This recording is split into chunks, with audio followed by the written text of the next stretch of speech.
आज की वीडियो में हम बात करने वाले हैं टैली कॉन्फ़िगरेशन एंड सेटअप में। और दूसरा टॉपिक हमारा रहेगा data directory and folder configurations. ठीक है, कॉन्फ़िगरेशंस का मतलब होता है उनसे रिलेटेड ऑप्शंस जिनमें हम चेंजेस कर सकें और जिनसे चेंजेस से हम अपने हिसाब से उस पर काम कर सकें। ठीक है, तो टैली के जो कॉन्फ़िगरेशन है यानी ऑप्शंस है और सेटअप के बारे में हम जानेंगे। और दूसरा हम जानेंगे डेटा डायरेक्टरी और फोल्डर कॉन्फ़िगरेशन के बारे में। तो ये दोनों ही मैं आपको आज बताने वाला हूँ आज की क्लास में। तो चलिए मैं आपको आगे दिखा देता हूँ। तो टैली में सबसे पहले हमें करना क्या होगा वो मैं आपको बता देता हूँ। तो आपको सबसे पहले प्रेस करनी होगी, सबसे पहले आपको टैली ओपन कर लेनी है। उसके बाद आपको करना ये है, आप यहाँ पर जाएंगे, प्रेस करेंगे F12 की। F12 की प्रेस करने के बाद आपको यहाँ दिखाई देगा कॉन्फ़िगरेशंस। तो कॉन्फ़िगरेशंस में आप यहाँ पर बहुत सारे ऑप्शन आपको दिखाई दे रहे होंगे, जैसे journal, numeric symbol, acts and inventory info, voucher entry, invoice and order entry, payroll configuration, banking configuration, printing, email, data configuration और एडवांस कॉन्फ़िगरेशन और product features and licensing and quick. ठीक है, तो सबसे पहले मैं आपको बता देता हूँ कॉन्फ़िगरेशन। जैसे कि पहला मैंने आपको बताया कि कॉन्फ़िगरेशंस का मीन्स होता है ऑप्शंस।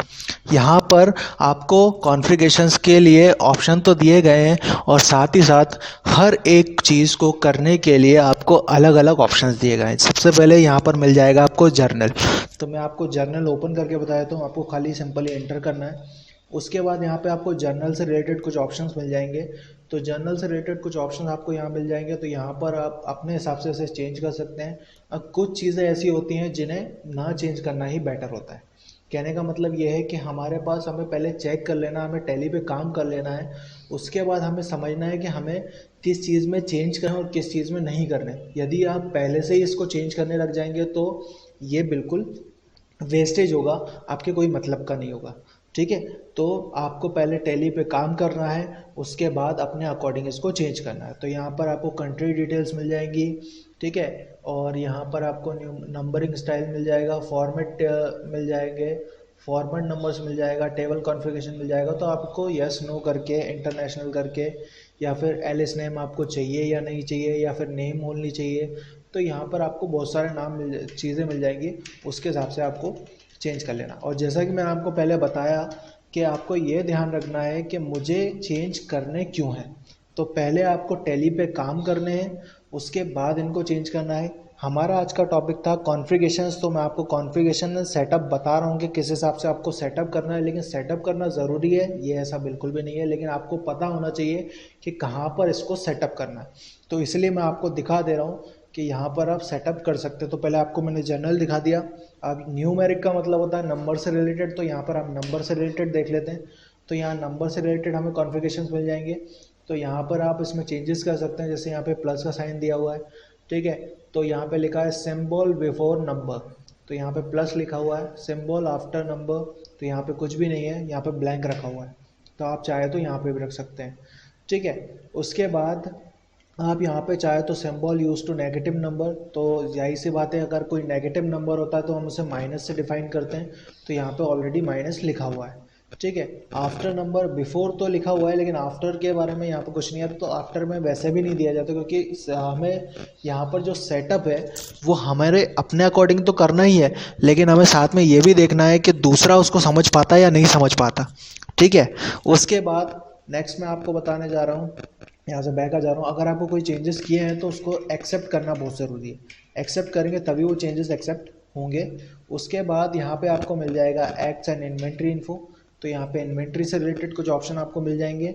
उसके बाद यहाँ पे बाउचर एंट्री, यानी बाउचर्स मतलब कि जो एंट्री मैंने आपको कॉस्ट सेंटर में बताई थी वो एक बाउचर में की गई एंट्री की थी, जो कि मैंने पेमेंट बाउचर में की थी।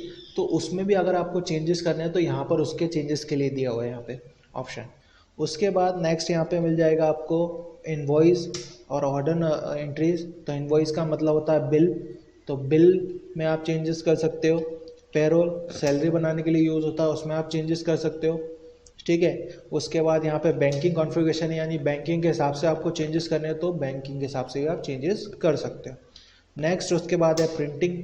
तो प्रिंटिंग का अलग ही इन्होंने मेन्यू दिया हुआ है, आपको हर बाउचर के अकॉर्डिंग अलग अलग यहाँ पे प्रिंटिंग देखने को मिल जाएगी। जैसे यहाँ पे परचेस ट्रांजेक्शन लिखा है तो परचेस का अकाउंट अकॉर्डिंग आप है ना बाउचर में चेंजेस कर सकते हो, इनवॉइस में चेंजेस कर सकते हो, ठीक है। यहाँ पर पेमेंट बाउचर है तो पेमेंट बाउचर के अकॉर्डिंग आप चेंजेस कर सकते हो। ज़रूरी नहीं है कि आपको चेंजेस करना ही है, लेकिन आपको पता होना चाहिए कहाँ पर जाके चेंजेस होंगे। तो यहाँ पे मैं विंडोज़ ओपन करके बता दे रहा हूँ आपको, ये कुछ इस तरीके से दिखाई देगी, ठीक है। उसके बाद यहाँ पर आपको मिलेगा एक और ऑप्शन, ईमेल यानी कि ईमेलिंग, यानी हम जब ईमेल करते हैं तो ईमेल सर्वर नेम और सर्वर का एड्रेस, ये सारी चीज़ें आप यहाँ पे दे सकते हो। जैसे नेम में पोर्ट, डिफ़ॉल्ट पोर्ट 25, ठीक है, तो यहाँ पे डिफ़ॉल्ट में आप 25 दे सकते हो। उसके बाद जैसे आप इसमें यहाँ पे ऑप्शंस दोगे वो ऑटोमेटिकली चालू हो जाएगा, ठीक है। और याद रखिएगा हमारी कंपनी का नाम यहाँ पे लिखा होगा, जिस कंपनी का नाम जिस कंपनी में आप काम कर रहे हो उसके आईडी से जाएगा ये। उसके बाद नेक्स्ट ऑप्शन मैंने आपको बताया था डेटा कॉन्फ़िगरेशन, तो डेटा कॉन्फ़िगरेशन भी इसके अंदर ही आ जाएगा। तो ये सेकंड ऑप्शन है डेटा कॉन्फ़िगरेशन।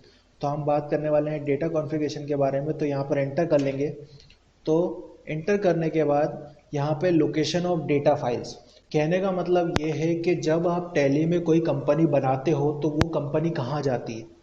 जैसा कि मैंने आपको बताया था कि जब हम क्रिएट करते हैं तो एक फॉर्म खुलता है और फॉर्म में एक डायरेक्टरी लिखी आती है और वहाँ पे लिखा आता है एक पाथ, ठीक है। तो वहाँ पे जो पाथ लिखा आता है वो यहाँ पर लिखा जाता है, यानी लोकेशन ऑफ डेटा फाइल, ठीक है। अगर आप यहाँ पे जो लोकेशन दोगे डेटा वहाँ पे जाके सेव होने लगेगा। सेव होने का मतलब ये है कि अगर आपने टैली में कोई कंपनी बनाई है तो टैली के अंदर तो वो रहती है, लेकिन टैली भी अपना डाटा कहीं ना कहीं सेव करता होगा, तो वो जो है वो है लोकेशन ऑफ डेटा फाइल्स। तो यहाँ पर आपको मिल जाएगा location of data files, C drive, user, public, ठीक है। डाटा नाम है उसमें हम यहाँ पर आपकी फाइलें बना सकते हैं, ठीक है। उसके बाद यहाँ पे लोकेशन ऑफ एक्सपोर्ट फाइल, तो यहाँ पे हम लोकेशन ऑफ एक्सपोर्ट फाइल ले लेते हैं। तो यहाँ पर लोकेशन ऑफ एक्सपोर्ट फाइल में हम यहाँ पे लिखा हुआ है C drive, user files, program files, Tally RP9, ठीक है।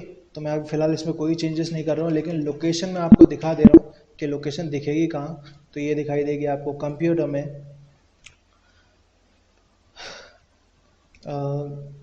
कंप्यूटर में सी ड्राइव में, यूज़र्स में, पब्लिक में, टैली RP9 डाटा नाम के फोल्डर में। याद रखिएगा जो आपकी फाइलें आपको दिखाई देंगी वो आपको नंबर से दिखाई देंगी, क्योंकि टैली हर एक कंपनी को एक नंबर देता है, उसके अकॉर्डिंग वो काम करता है।